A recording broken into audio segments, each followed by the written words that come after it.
L'Alta Padovana è isolata e l'economia di quel territorio, ricco di piccole e medie imprese, rischia il tracollo. Questo per colpa di una viabilità da qualche tempo difficile a causa delle precarie condizioni del ponte doppio sul Brenta a Curtarolo.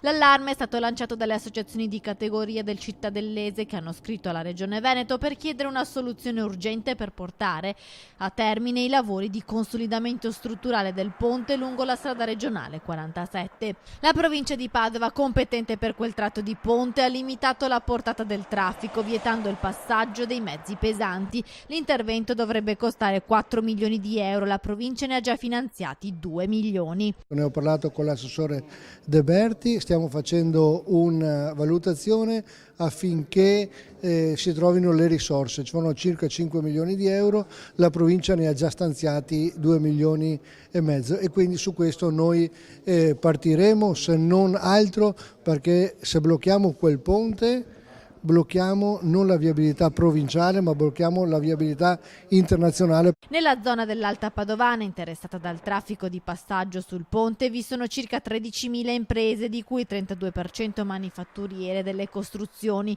Non possono permettersi di rimanere isolate dopo aver superato gli anni della crisi, da qui l'appello delle categorie economiche alla Regione perché si completi anche la realizzazione della nuova Valsugana già progettata nel 2009. Fare anche una progettazione complessiva per la nuova Valsugana, quindi per arrivare fino a Cittadella in maniera agevole, diretta, con una specie di superstrada e poi da lì fino a Bassano e intersecandosi con la nuova, diciamo, superstrada pedemontana veneta che aprirà entro la fine del 2020. Di ciò si sta parlando in Regione, ci sono 9 milioni di euro disponibili all'ANAS per tutto l'asse della Valsugana, previsto, diciamo, soprattutto per la zona nord di Bassano, ma che verrà, diciamo, stanziato anche per la parte che va verso Cittadella e poi da Cittadella verso Padova.